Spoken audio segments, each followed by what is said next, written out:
Next question is nitrogen excretory product of frog tadpole.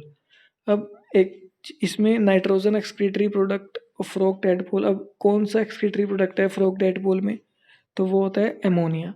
जितने भी पानी में रहने वाले ऑर्गेनिज्म होते हैं जिनके पास access of water present available होता है, उनका जो एक्सक्रीटरी प्रोडक्ट होता है नाइट्रोजन एक्सक्रीटरी प्रोडक्ट, तो वो अमोनिया होता है। वो वाले प्लांट जो जिनके पास वाटर की अवेलेबिलिटी इतनी नहीं होती, फॉर एग्जांपल बर्ड्स, उनका जो नाइट्रोजिनस एक्सक्रीटरी प्रोडक्ट होता है that is uric acid, but in human in case it is urea. Next is plasmid. Plasmid क्या है? Plasmids are essential genetic material? No, it is not an essential genetic material. Extra chromosomal genetic material, वो extra chromosomal genetic material है जो nucleus के बाहर present है। तो answer is B, it is extra chromosomal genetic material जो कि vector की तरह काम करता है बैक्टीरिया में। Under the control of malaria is, ऐसी कौन सी फिश है जो मलेरिया को कंट्रोल करती है? That is gambusia fish. ये वो फिश है जो क्या करती है, उन मलेरियल इंसेक्ट्स को, उन मलेरिया जो लार्वाज होते हैं उनको फीड करती है। जैसे हम इसका यूज़ करते हैं, जो हमारे पास कूलर्स प्रेजेंट होते हैं जो हम गर्मियों में यूज़ करते हैं, उनके अंदर डाल देते हैं ताकि वहाँ पे जो भी लार्वा ग्रो करेगा मलेरिया का, फीमेल एनोफिल्स मॉस्किटो का, उन पे फीड करेगी ये फिश और उस लार्वा को ही ख़त्म कर देगी जो मलेरिया को कोज करते हैं। Next is Henle's loop is found in. तो हैनलेज लूप कहाँ पे पाई जाती है? हैनलेज लूप किडनी के नेफ्रॉन के अंदर पाई जाती है, जिसको हम लूप ऑफ हैनले भी बोलते हैं। Answer is D, kidney. Next is which of the following type of cells store reserve food. तो ऐसे कौन से सेल हैं जो फूड को रिजर्व करते हैं? तो पिनो इसमें इसका आंसर है D, thesocyte cells. Thesocyte cells mainly help in the storage of food. Then pinacocytes. Pinacocytes क्या होता है? पिनेकोसाइट वो सेल हैं जो पोरीफेरा के अंदर जो स्पोंजोसील कैविटी प्रेजेंट होती है उसकी इनर लाइनिंग जो कि लाइंड होती है पिनेकोसाइट सेल से। उसके बाद आता है क्वाइनोसाइट सेल्स। क्वाइनोसाइट सेल्स वो सेल्स होते हैं जो कि फ्लैजिलेटेड सेल्स होते हैं, जो भी फूड वाटर के साथ एंटर करता है उस पोरीफेरा के अंदर, वो फ्लैजिला के थ्रू क्वाइनोसाइट के अंदर चला जाता है, फिर वो फूड वैक्यूल के अंदर। तो ये एंगल्फिंग में हेल्प करते हैं, फीडिंग में हेल्प करती हैं। उसके बाद है trophocyte cells. Trophocyte cells also help in the absorption of food particles. Next is lichens are a good indicator of। lichens क्या होता है? It is a mutual relationship between fungi and algae। तो lichens वहाँ पे पाए जाते हैं जहाँ पे एयर पोल्यूशन कम हो। It means lichens are indicator of air pollution। Which of the following cranial nerve in man is both sensory and motor? It is इनमें से सिर्फ एक ही ऐसी नर्व है जो दोनों की तरह काम करती है, सेंसरी न्यूरॉन की तरह भी, मोटर न्यूरॉन न्यूरॉन की तरह भी। वो कौन सी है? Trigeminal nerve. Next is chloroplast membrane is. Chloroplast membrane single layer है, डबल, मल्टीपल या फिर कंपाउंड स्ट्रक्चर? तो chloroplast membrane is double layer जिसके अंदर इलेक्ट्रॉन कैरियर्स प्रेजेंट होते हैं जो इलेक्ट्रॉन ट्रांसपोर्ट सिस्टम में, इलेक्ट्रॉन ट्रांसपोर्ट चेन में हेल्प करते हैं। तो इसलिए क्लोरोप्लास्ट जो है इनर एंड आउटर मेम्ब्रेन, इसमें double layer of chloroplast present होती है। Then answer is B. Next is basis of Lamarckism. Basis of Lamarckism, Lamarck scientist था जिसने इनहेरिटेंस ऑफ एक्वायर्ड ट्रेट बताया थे, जिसमें हमने एक जिराफ का एग्जांपल किया था। तो वो इनहेरिट जब जिराफ की लॉन्ग नेक ऑफ जिराफ का एग्जांपल करते हैं तो इसमें जो ट्रेट हैं वो नेक्स्ट जनरेशन में इनहेरिट हो जाते हैं, तो इसलिए inheritance of acquired trait. Next is which of the following is an aquatic species. Aquatic species इनमें से कौन सी है? तो Riccia is liverwort। Lycia fluitans is an aquatic species। Next is the primary source of energy in an ecosystem is. Ecosystem के अंदर primary source of energy क्या है? तो प्राइमरी सोर्स आपको पता है सनलाइट है। सनलाइट से ही सब कुछ, ग्लूकोज, जो प्लांट ग्लूकोज बनाता है वो सनलाइट से ही बनाता है। कार्बोहाइड्रेट, मतलब कोई भी कार्बोहाइड्रेट बनता है जो कि कॉम्प्लेक्स फॉर्म है जिससे हमें सिंपलेस्ट फॉर्म ग्लूकोज मिलती है, तो वो सनलाइट की मदद से ही मिलती है।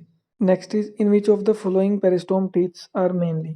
तो मोसिस के अंदर पेरिस्टोम टीथ्स जो है, पेरिस्टोम टीथ पाई जाती है मोसिस के अंदर जो कि आर्थोडोंटस टाइप के होते हैं।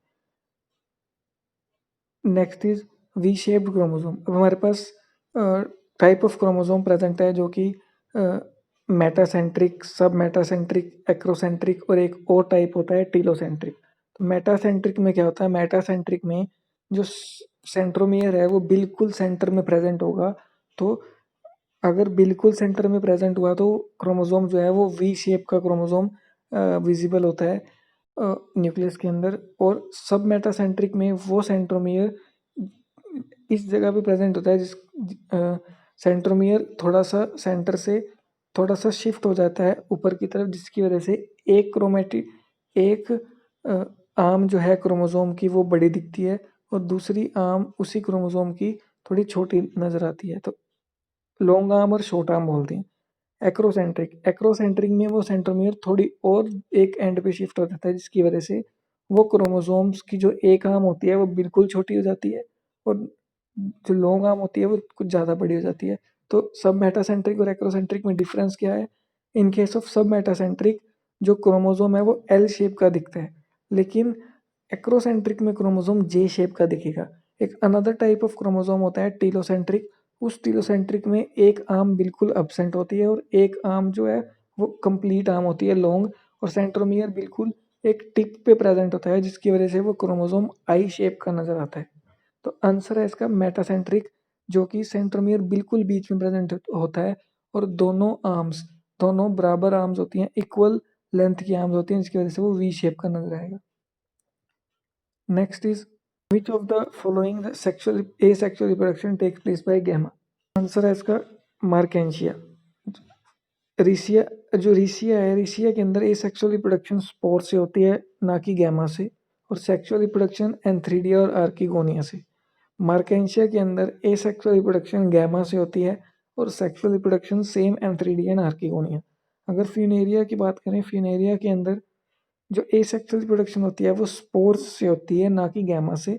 और पोगोनेटम के अंदर जो एसेक्सुअल रिप्रोडक्शन होती है वो बडिंग से होती है। तो आंसर है इसका मार्केंशिया, जिसके अंदर गैमा से एसेक्सुअल रिप्रोडक्शन होती है। Next is gastrulation in frog is completed by. Gastrulation जो होती है फ्रॉग से वो एपिबोली और एम्बोली दोनों होती हैं। जैसे एपिबोली में जब गेस्टुलेशन होती है तो एपिबोली के अंदर जो ऊपर की लेयर होती है गेस्टुलेशन में, उसकी मूवमेंट होती है toward lateral side. But in um case of emboly जब इन्वेजिनेशन हो रही होती है तो वो inner movement of the cell layer, जिसको हम बोलते हैं emboly. Delamination, in case of delamination जब गेस्टुलेशन होती है पूरी की पूरी लेयर डीलैमिनेट होके एक नया स्ट्रक्चर फॉर्म करती है, तो इसको डीलैमिनेशन। फ्रॉग की गेस्टुलेशन के अंदर एपिबोली और एम्बोली दोनों देखने को मिलती है। Next is white rust. White rust is caused by, ये थे एल ब्यूगो के अंदर। अगर हम एस्कोबोलस की बात करें, एस्कोबोलस वो फंगी है जिसकी यूजुअली लिविंग ऑन डंग, जो कि डंग पे और रोटिंग प्लांट्स में प्रेफर करता है। वाइट रस्ट डिजीज होती है एल्ब्यूगो के अंदर। राइजोबस एक फिलामेंटस माइक्रोफंगस है। सेप्रोट्रोफ है मेनली वो सोयल में और डंग में और रोटिंग वेजिटेशन पे। तो answer is C. The loss of water from the plants in the form of vapour. Vapour की फॉर्म में पानी का लॉस होना प्लांट में से, जिसको हम बोलते हैं ट्रांसपीरेशन। तो गटेशन, गटेशन भी पानी का लॉस है, लेकिन वो इन द फॉर्म ऑफ ड्रॉपलेट्स होता है, जो कि पोर्स प्रेजेंट होते हैं लीव्स में, जिसको हम बोलते हैं हाइड्रेथोड्स। वो हाइड्रेथोड्स एक पोर्स हैं जिसमें से पानी का लॉस होता है इन the form of water droplets, जो कि टिप्स पे प्रेजेंट होती हैं लीफ की। लेकिन इन केस ऑफ ट्रांसपरेशन पानी लॉस होता है स्टोमेटा से, जो कि in the form of water vapours. तो आंसर इज सी।